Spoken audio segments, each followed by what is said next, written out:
This episode of the Sloopcast is brought to you by the Mad Canadian Barbecue Company. Mad Canadian Barbecue Company is an Ohio-based company where they say our seasoning will take your barbecue from good to great. This week, the Mad Canadian will be at the corner of North and Patterson this Monday from 10 to 2, and this Thursday also in Cary at the OLC Shrine Cafeteria between 4 and 7. Light week this week, so be sure to get your Mad Canadian fix this Monday and Thursday. Be sure to check out his social media for more information about him and his food truck. Mad Canadian Barbecue Company, who are the official barbecue of the Cary High School Blue Devils. This episode of the Sloopcast is also brought to you by the Iron Bean Coffee Company. The Iron Bean Coffee Company is a premium, small batch, roast to order, veteran owned, hand roasted, fresh roast to order coffee company based out of Toledo, Ohio, Perrysburg more specifically, but it's basically near, or it's Toledo. Okay. It's Toledo, but it's Perrysburg.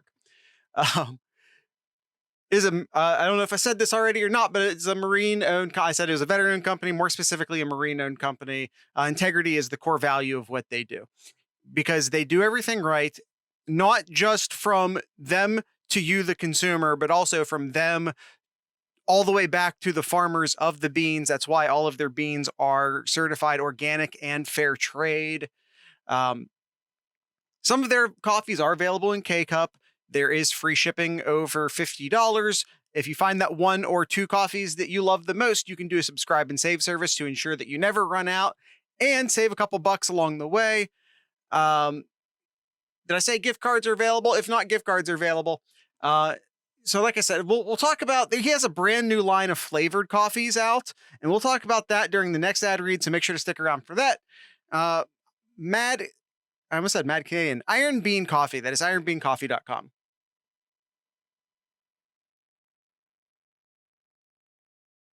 How's it going, everybody? Hope everyone had a good weekend. Kyle, I'm just going to say it. I'm going to say it because I know everyone's thinking it. That was literally the worst Iron Bean read I've done in weeks. Don't worry, Jared. We'll do better next time. It has to go up from here. I hope that's not indicative of the quality of the rest of this episode of the Sloopcast, because that was. Stop it, Stuart. You're a troll, and we know it. All right, let's get in. Let's go ahead and get into the episode, Jared.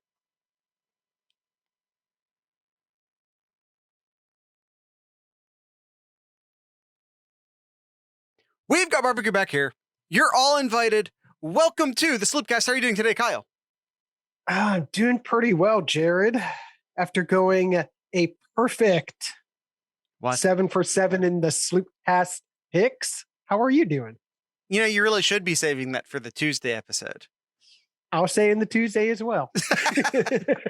Okay, well, since we're bragging, I really got this close to nailing down the prediction of the Ohio State game perfectly.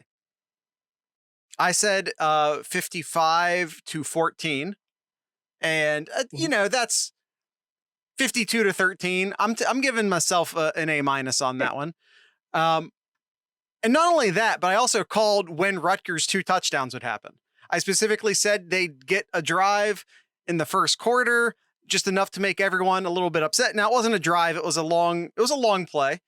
Okay. All right. So again, A-. And then I also said they'd get a junk touchdown in the fourth quarter, which they did. Mm-hmm. My prediction of the Ohio State game, Kyle, was damn near flawless. Yeah. Good job. All right, let's go ahead and get into it here. Well, before we get into the Ohio State Rutgers game, some people were asking about Noah Potter. Hey, what's going on with Noah here? Right before the game started, actually during the game, Noah Potter actually posted a picture of him saying that he had eye surgery.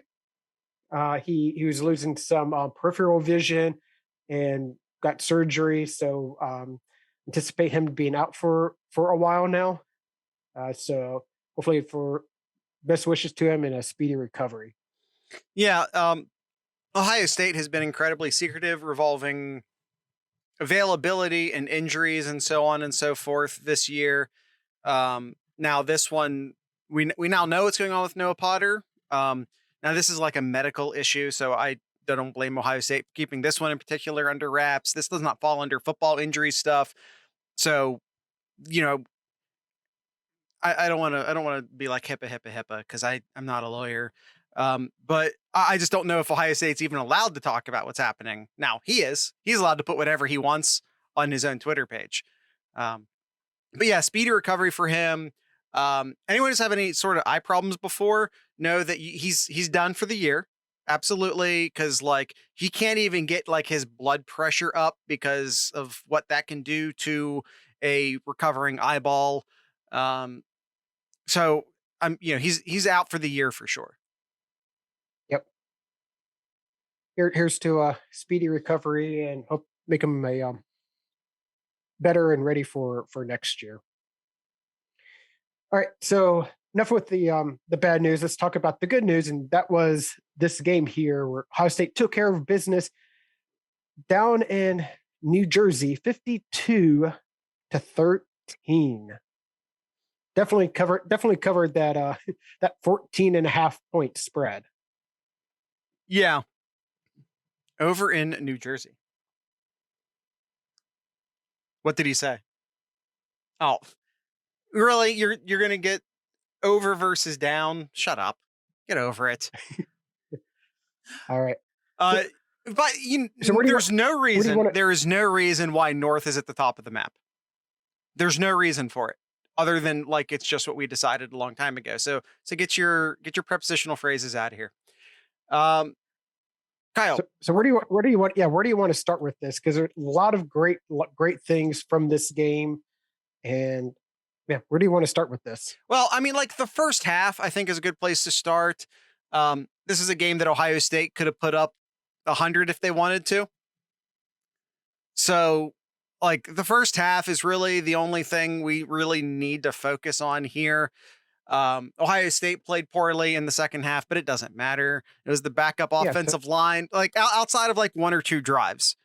It was the backup offensive line. It was the backup defenders. It was the backup quarterbacks. And yeah, so I don't really even feel the need to focus too much on what happened in the second half.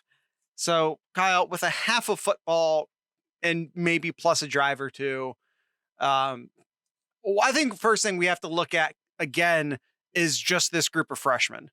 And especially if we extend that to the redshirt freshmen, it's insane what these guys are doing. Absolutely insane. Yeah. Henderson has another great day, gets, I don't even want to say injured, I'll say hurt. He did something. Then he was pacing around on the sidelines in pads the rest of the game. He's fine. If the game had been competitive, they'd have put him back in. I'm not worried about it. Burke has another great game. Martinez is coming into his own. Ronnie Hickman, who he's a second-year player, is he not? I don't know if he's like a sophomore or a redshirt freshman or whatever. It doesn't. With last year not counting towards eligibility, I really don't know how much of that actually even a redshirt sophomore. Really, he's a third-year player. Oh, okay. Okay. I might be mistaken on that then. But still, Cody Simon, Ohio State's, the youth movement at Ohio State is incredible right now.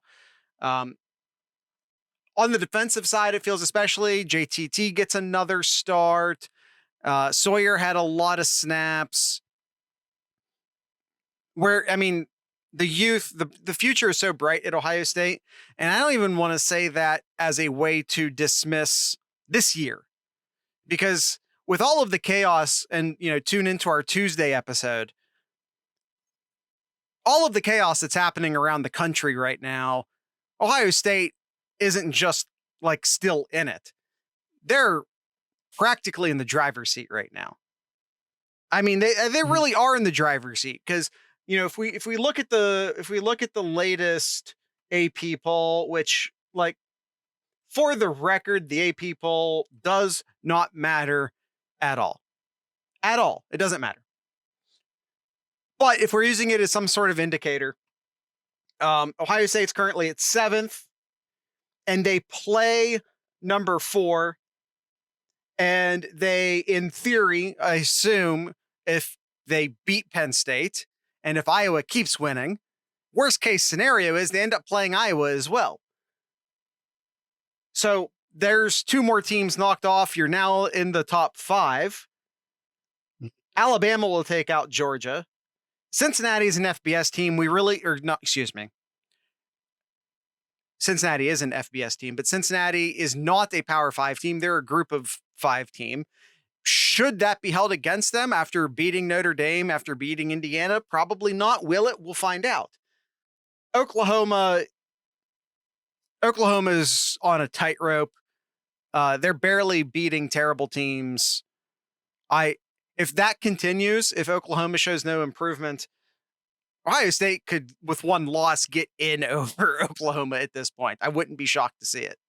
Yeah, and I want to save that for Tuesday's episode here. Apologies. Yeah, no, you're good. So this game, yes, his Hickman is a redshirt sophomore. Definitely playing the part. Like, he's playing very well right now. But you were talking about how well Ohio State looked in the first half.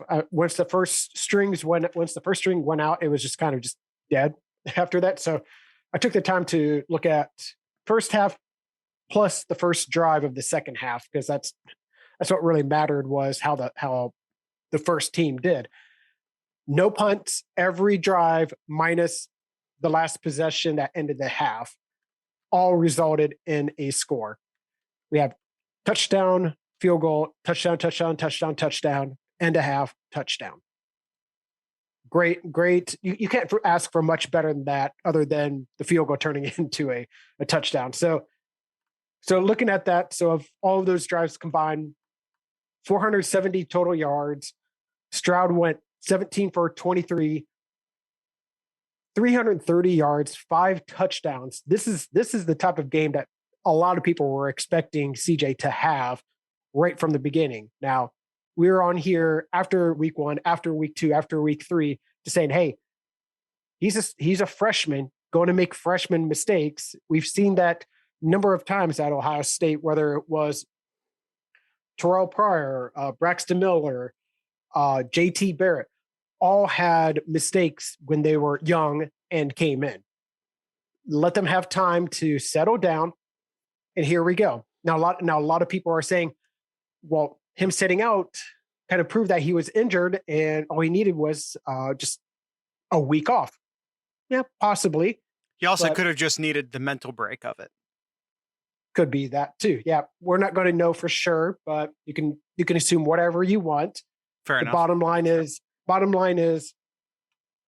this is the CJ Stroud that Ryan Day saw and wanted, and why he picked him to be QB1 for this team. His pass to JSN on the sideline, which was just literally could not have been delivered any more. Like we say, oh, that couldn't have been thrown any better. Like, too often, that literally couldn't have been thrown any better. That pass alone, plus through the first half, he had as many touchdowns as he did incompletions. Those 2 things alone, well, no interceptions. Those 3 things alone earns him an A+ as our first grade. I just feel like, Kyle, we're just going to grade the first half for our grades. Yeah. We don't need to grade the backups. Yeah, I agree with you there. Yeah, A+ with CJ there. Can't ask for anything much better. That made great decisions. Ran the ball. Yeah. When he needed to. Didn't take unnecessary hits. He dove, he slid. Well, I don't know if he actually slid, but he dove when he needed to. Yeah, he did exactly what he needed to. A+ there. Running backs is a little interesting just because of Henderson only getting 8 carries for 71 yards. Definitely hurt his average for the year. He did. He averaged 8.9 yards a carry this game, and that hurt his average. Yeah. Teague did okay. During the first string, he had 41 yards on 10 carries, so over 4 yards a carry. Not great. I feel terrible for Master Teague because his legacy will be he was a pretty good running back surrounded by elite talent. Yeah. Because he's a pretty good running back. There are rosters at Ohio State in recent history in which he would have been the unquestioned number one running back. He's just not on this roster. Yeah, I would give this. I would give the running backs probably a B plus, A minus. I'm cool with that. I think they did enough to keep the drive going, especially that first series in the second half. Teague did exactly what he needed to do to get the first down, to extend the drive, and then eventually Olave got that touchdown to pretty much just put that game away if it wasn't already. I want to bump it up to an A minus based off of Crowley's performance. He averaged 8.3 yards himself. Yeah.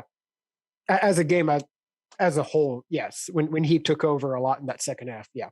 Well, he also came in a few times in the first half. Yeah, he had that catch. I forget which drive it was. We had that catch that went over 20 yards there and looked good. He looked good. He appears to be the second running back right now. Of course, that's with Mayan Williams not participating in this game. He appears to be the second running back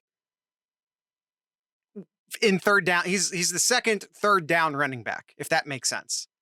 It seems like Teague was coming in for like traditional sets, but if they went into like a spread pass set, then Crowley was the second guy in. Yeah. Stuart asked any word on Henderson. Just a little dinged up. I think Day said at halftime that he was just a little dinged up, but would only come in if they absolutely needed him to come in. He didn't even say that, but I think it was implied. If this game had not gotten out of hand so quickly, I'm sure he would have come back in. Yep. All right, wide receivers here. What more can you ask? They not many drops in this game. You got to give them an A. You got to give the wide receivers an A here. They played outstanding. Olave got pair of touchdowns. Wilson got a touchdown. I thought Jason should have had a touchdown somewhere in there for how well he played too. So I give the wide receiver core an A. Yeah, absolutely.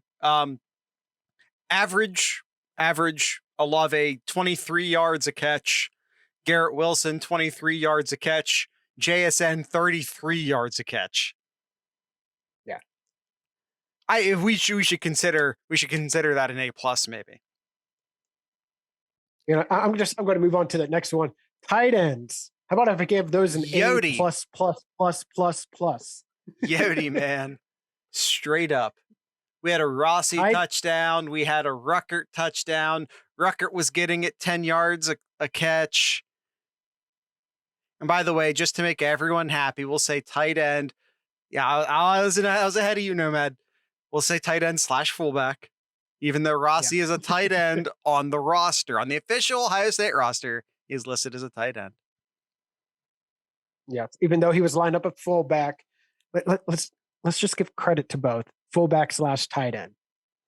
Rossi is on scholarship. He's a former walk-on, but he is currently on scholarship. Yes, correct. And let's finish the offensive lineman grade here. Did he even get sacked? I don't even remember looking.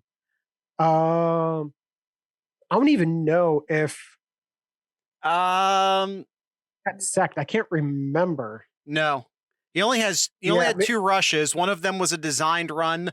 The other one was a scramble. Okay. So no, he didn't. Yeah. So I give this offensive line. Stroud didn't. Yeah. Thank you, so Gangland. But again, we're not grading the backup offensive line here. Yeah, I mean, we talked about all the success the running backs had. CJ Stroud was clean the entire game for the most part. He did have to dodge some rushers every once in a while. There were a few holding calls if we're really nitpicking. So I don't want to go A plus, but just an A. I think an A is good. Yeah. for how well they did. Yeah, I'd give them an A there. Penalties, I still think penalties are still an issue. If I'm looking here, penalties, 6 penalties, 65 yards, a little bit lower than the average that they've done so far this year. So maybe a little bit better, but still, I think 65 yards is still a little too high for me. Petit Free earned himself a 15-yarder by being too good. That was dumb. That was so you know dumb. what, though? I will take those penalties in all honesty. I will take them because he just got that by being aggressive and doing his job. Yeah. It's not his fault Yep. that guy was really light and flew a long way. By the way, NPF not allowed a sack ever in his Ohio State career. Just that's a stat worth bringing up. So good. Before we move on to the defense here, just some interesting numbers here regarding how good the offense did first string here. 20 first downs. Actually, here, Jared. Actually, the first string, Jared, only 3 penalties. 3 penalties for 40 yards is all the first team had. They had 2 penalties in the first half and then 1 in that first drive there. Okay. That's it there. 20 first downs, 8 for 9 on third downs. 8 for 9. And then they were averaging 10 yards per play and averaging almost 19 and a half yards per completion and rushing for 6.3 yards per rush. And the most important stat here, Jared, 4 for 4 in the red zone. Well, that's if you count field goals. It is 4 for 4 scoring, 3 for 4 touchdowns. Yep. All right, Kyle, let's do an ad read. Am I going first or are you going first? I'll let you talk about the Iron Bean Coffee Company. Iron Bean Coffee Company. Kyle, it was late breaking news during our Friday episode. So I'm going to bring it back around now. The Iron Bean Coffee Company has increased their line of flavored coffees.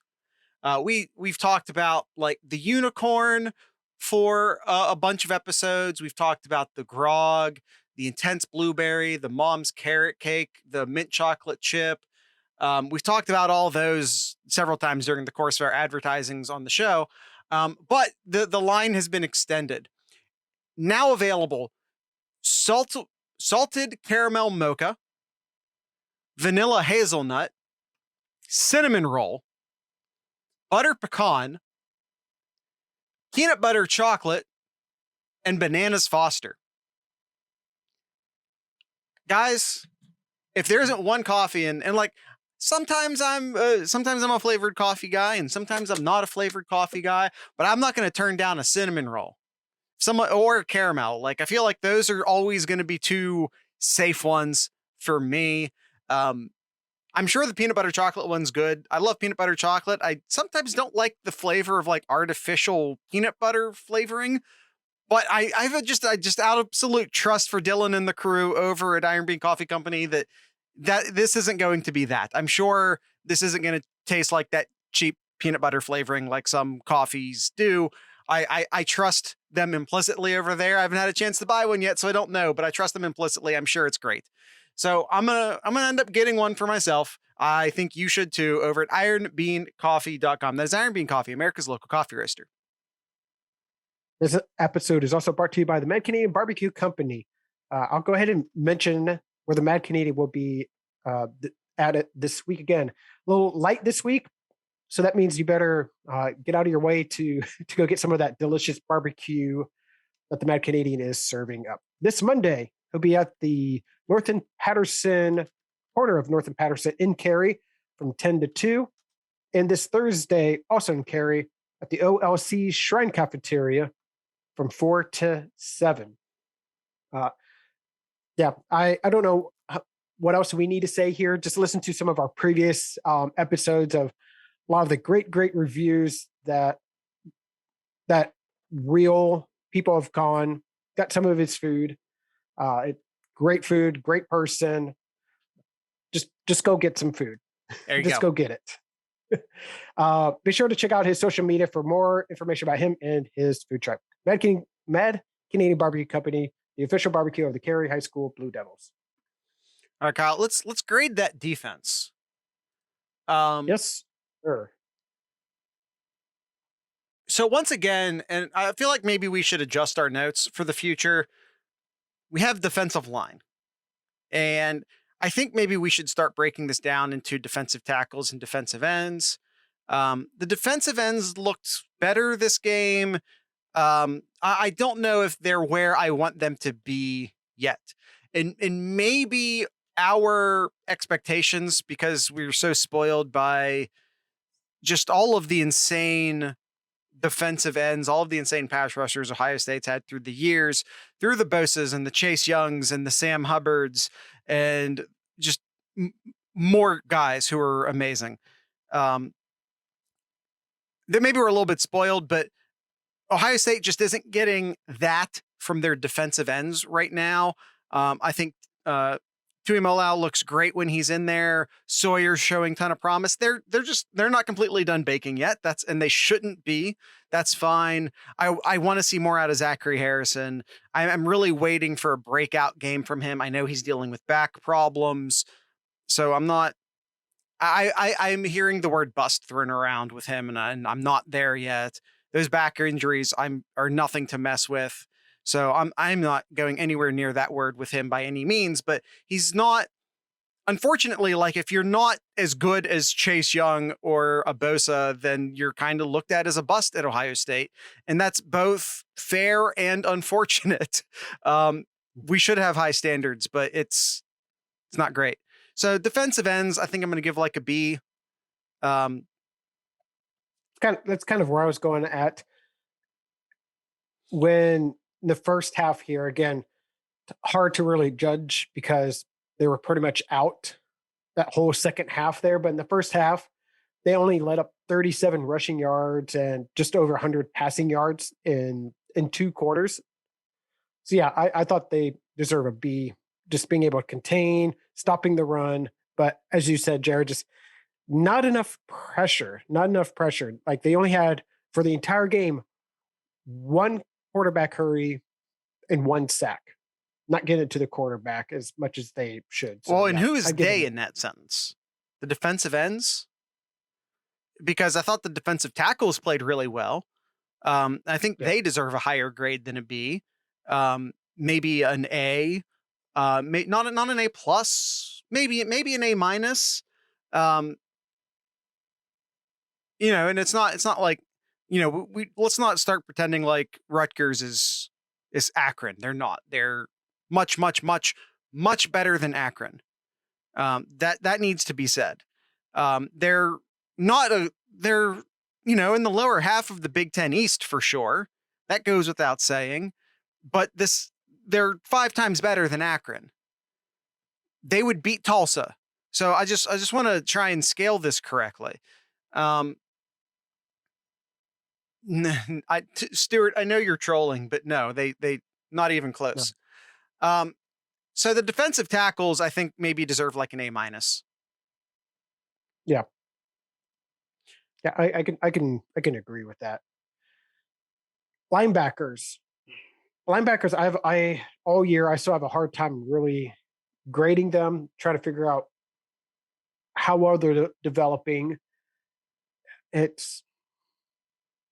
don't want to say that the linebackers, if we don't hear from them, that's a good thing. That's more of a cornerback position. If you don't see too many stats from them, that usually means it's good. But I don't know. Maybe I give the linebackers a B here. I have a question for you. What position is Ronnie Hickman playing right now, and how do we grade? How does he fit into these grades? Is he Hickman? I believe Hickman is classified as a safety / bullet. Yeah, he's a bullet. So is he a linebacker? Is he a safety? If we're including Hickman in the linebacker grade, that amplifies the grade of the Buckeye linebackers. That probably takes them. And again, like we're grading based off of expectation here, right? So our expectation for the defensive ends are higher than our expectations for the linebackers. I thought And so if we're really talking about expectation, and if we're talking about improvement from week one, linebackers are playing really, really good right now. They're exceeding the low expectations that we currently have for the linebackers. And they're raising That's those fair. expectations, which is what you should be doing. Again, especially if we're counting Hickman as a linebacker for the sake of these grades. Cody Simon's getting better with every play. Taraja Mitchell is great against the run. He's limited in pass pro. Eichenberg had a really nice play. He had an I think, interception too. I'm sorry? He had an interception as well. That was the nice play I was referencing. So yeah, I think the linebackers played well. I think they probably deserve like a B+ and A-. All right, I can give him a B+. I'm good with that. And again, I think Corners. that's with the understanding that our expectations for them are still kind of low. And Mhm. also not necessarily sure what to do with Hickman for the sake of these grades. Yeah. Corners. No complaints. No complaints. Other than the one long play that went for That's the problem, Stuart. that one pass that went for 75 yards. Other than that one, I thought they did really well. The only other pass Class? or the pass, the other passes that went longer was only 13 yards. So Yeah. they really prevented a lot of long completions, other than the one that went in the first half there. Yeah, I thought they did really well, especially in that first half. They really held down Noah, really made him really uncomfortable being able to throw the ball into tight coverage there. So I'd give the corners probably an A-, or maybe even an A. I'd say a solid they got A. they got 2 interceptions, 1 return for a pick six there, 2 weeks in a row for 2 pick sixes. Yeah. I'll give him a solid A then. And you talk about young talent. We also had Ryan Watts get an interception in this game. Ryan Watts is just another guy in these, again, if we're combining the freshmen and the redshirt freshmen, these two classes that Ohio State is just delivering an incredible amount of talent from, especially in the defensive backfield. And by the way, I looked it up while you were talking at one point, Kyle. Hickman is a third-year player, just so we're clear. But yeah, I think the cornerbacks are playing amazing. I think the cornerbacks have been playing amazingly for several weeks right now. It of course helps that someone help me out. Their best wide receiver. He got hurt fairly early. Yes, Bo Melton. Thank you, Nomad.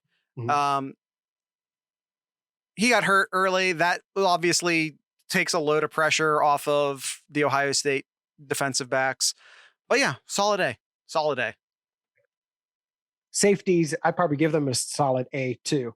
Didn't really let anything beat them over the top, other than the one that they just took a bad angle there. But yeah, I thought a solid A also for the safeties. Yeah. Again, based off of expectations, because I don't think the safeties did anything spectacular, but also sometimes that's what a safety is supposed to do. And again, like, is Hickman a safety? Because that bumps up the ratings of the safeties depending on where we're counting Hickman. Yep. But yeah, I think the safeties had a quiet day, which I think is partially what you want from a safety position, is to have a quiet day. So, again, based off of the low expectations that we have for a proctorless safety room, I think they exceeded those expectations and they get an A. Yep. Special teams, A. No real issues with special teams. I did like, even though nothing came for it, I did like seeing 2 returners back returning punts. Yeah, and I have to say, one of the best thing, the punter had a great game. And by that, I mean, he didn't get to play until like late into the third quarter, which is exactly what you want out of your punter, is to you want to talk about having a quiet game's a good thing. So congrats to Jesse Mirko for hardly playing on Saturday. Yep. And then coaching. I'm giving coaching an A minus Okay. just because if I'm grading the game as a whole, I know a lot of the offense and defense we were kind of grading on the first half, but the coaching I want to grade if it were just doing just the first half, I think coaching a solid A, but a little disappointing to see when the second string came in and other players got to play into. Just the I just wasn't a big fan of the play calling. I mean, Ohio State only had was it 60 yards for 1.5 quarters. I thought we weren't even talking about the second half in terms of the grading. All right, well, then I would give an A for the first half. Honestly, I want to give the coaching staff an A plus. What we're seeing the defense do right now, I think Matt Barnes deserves a ton of credit for. Yep. We're seeing, I think, a lot more of the correct players playing. We're seeing Cody Simon taking much more snaps. We're seeing Ronnie Hickman taking much more snaps. We're seeing a lot more JTT in the game. The correct players, I think, are starting to get the correct number of snaps. Matt Barnes deserves credit for that. The defense is more multiple now than it was under Kerry Combs. And I think Matt Barnes deserves a ton of credit for that.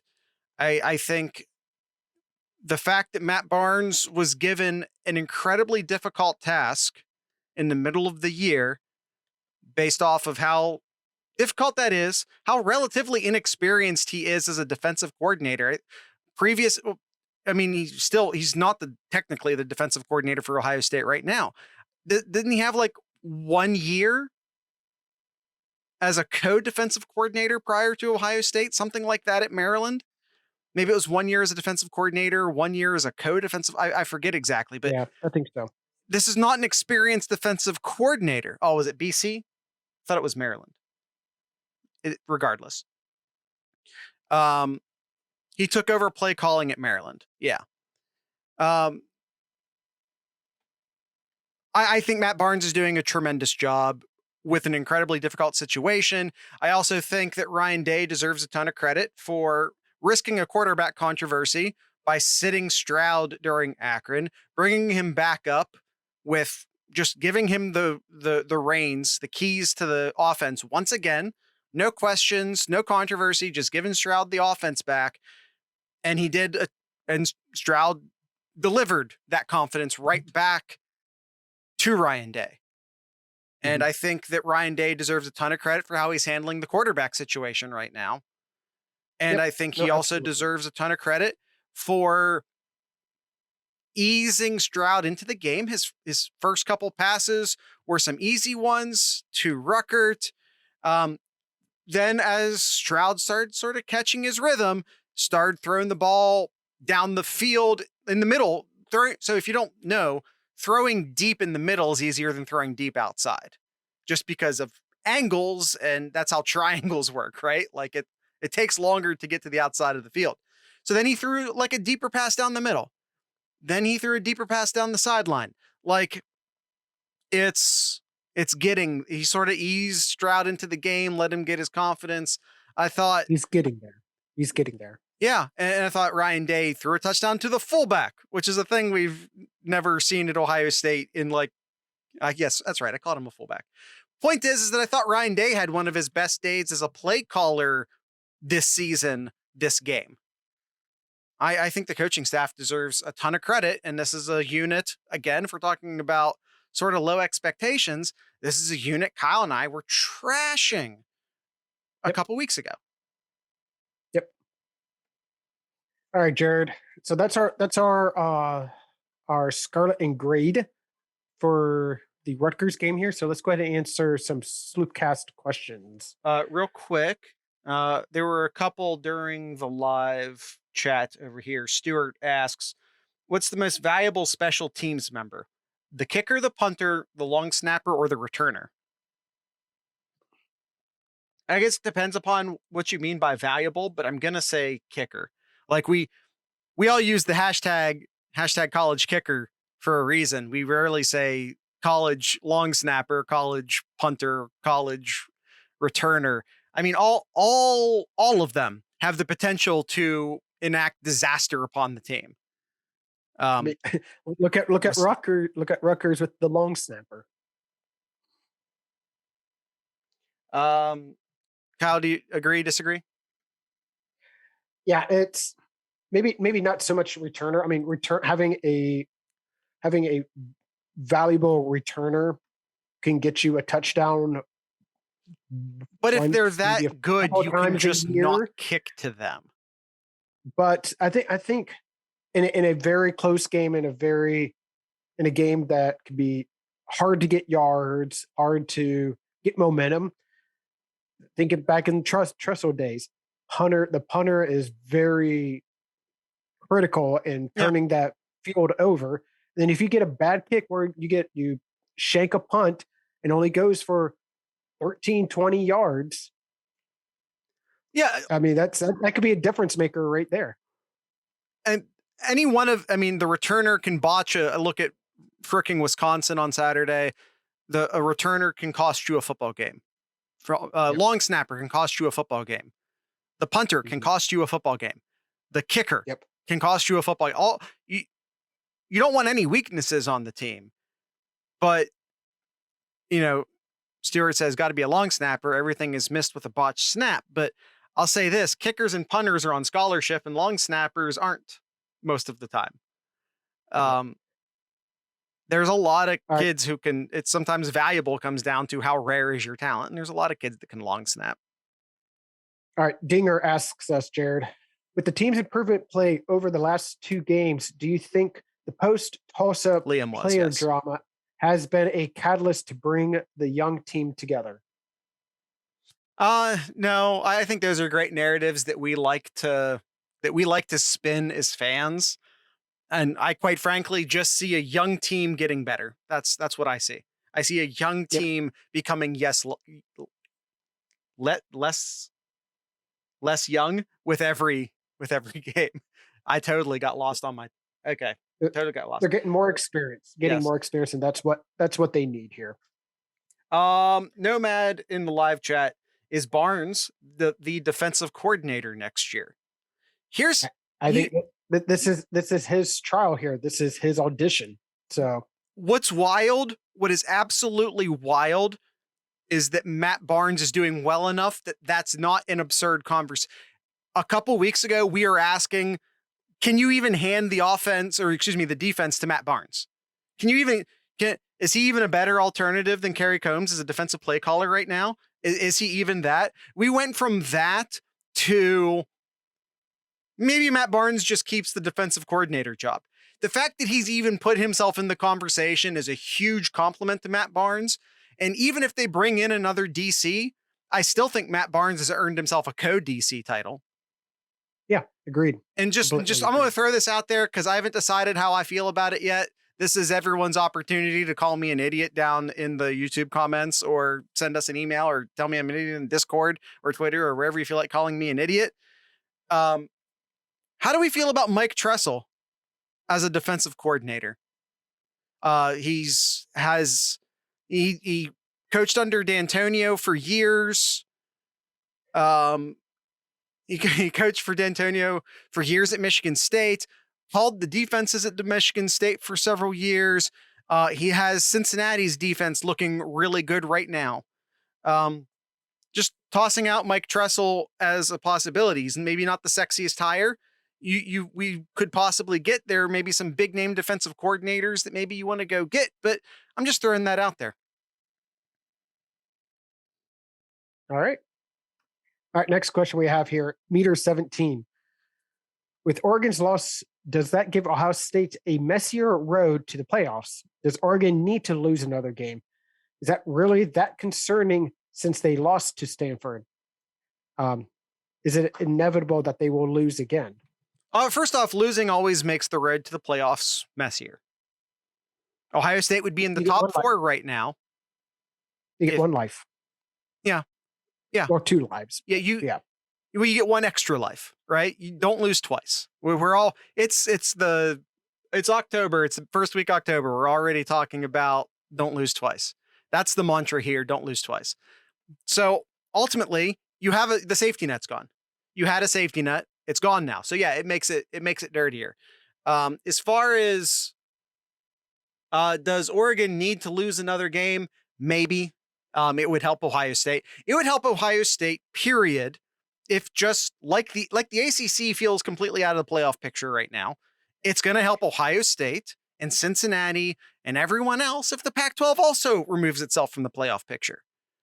Yeah, that makes the conversation that much cleaner. I personally don't think. I honestly don't think whatever happens to Oregon moving on, whether they win out, I don't think it's going to matter. It would help for Ohio State fans, but it would help. We'll get into that on Tuesday's episode here. Fair enough. Austin formation. How many yards does Trey need to win the Heisman over a QB? Well, he needs to play a full game and have 30 touches. Yeah. Let's not even have that conversation. One, the Heisman is stupid and it doesn't matter. It's a farce of a trophy. We put too much weight on it. Two, he's a freshman. Like, we need to understand, we need to look at the mistakes we made with Maurice Clarett. And I'm not even talking about all the off-field stuff with Clarett. I'm simply talking about giving the freshman running back too many carries, having his shoulders break down during the course of the season, and all the injury issues that happened with Clarett. Keep his load light. This is why, your leg kind of hurts. You're done for the game. Get out. We're already up by 3 scores.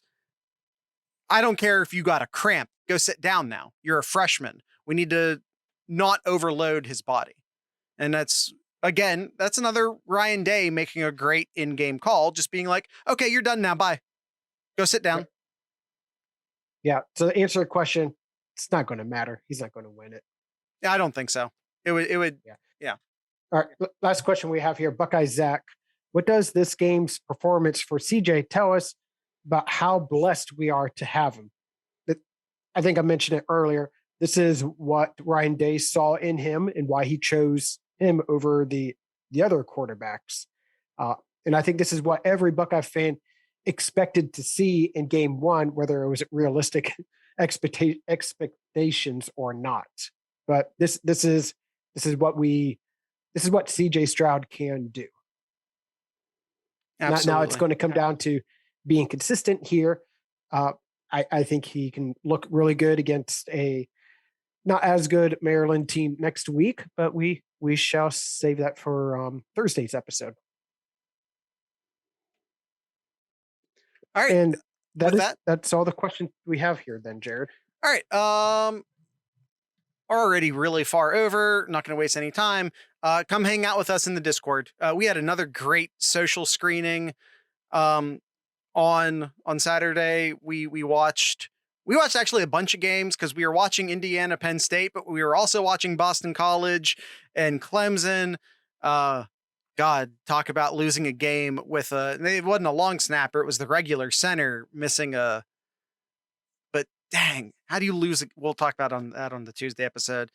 Point is that we all hung out in a Discord room and watched some college football together, and it was rad. Also, we have our Wednesday episodes that are available only to our Patreons, our patrons over at Patreon. So I would say check out the Discord and hang out in there for a while. And if you like that, and if you enjoy that, maybe consider throwing us $3 a month over at patreon.thesloopcast.com. But come hang out in the Discord first. Taste it before you buy it. Discord.thesloopcast.com. Yeah, last week's episode we got to talk about alternate jerseys, and I thought it was really good. It was a really good conversation. I'm not even trying to be a salesman right now. As far as just my personal enjoyment, I'm loving the Secret Wednesday episodes, just because how casual they are. Like, if you think these are casual, good Lord, you should see the what we call the Sloop Cat only episodes. Yep. All right, Kyle, that's it for my plugging. Do you have anything for Kyle's Corner? Last Wednesday, Jared, I know we didn't talk about on the previous episodes, but last Wednesday, Columbus played in the Campeones Cup against Cruz Azul over at Liga MX. He's talking about the crew right now for everyone who's insanely confused. Yes, the Columbus Crew. Every year, the MLS previous champion and the Liga MX previous champion play each other in an I cannot talk. I cannot talk. They play each other. They win a little trophy called that they deemed Campeones Cup, and the Crew win. Crew won 2-0, even though they were outplayed, outpossessioned, outshot. 2-0. As the Columbus fans like to say, 2-0 with the U.S. versus Mexico teams. And is that it for Kyle's Corner? That's it. That's it for today. All right. Everyone, tonight's ending music will be brought to you by Kyle, in honor of Cincinnati. You want to do a Cincinnati band tonight? Cincinnati beating Notre Dame. Luke Fickell's our boy. I know some Cincinnati fans can be a little bit rambunctious towards Ohio State, but I don't care. I love Luke Fickell. Kyle, I think we're going to play both tonight and on the Tuesday episode. We're going to play some Cincinnati bands. We're going to start with a band called Motherfolk. They're out of Cincinnati. You can give them a listen right now. For the audio listeners, all you have to do is not turn us off. And for the YouTube listeners, there'll be a link down there because we can't play music on YouTube because YouTube and laws and trademarks and stuff. So with all of that being said, I'd like to encourage everyone to drink local beer, listen to local music, and of course, support your local podcasters. Once again, this is Motherfolk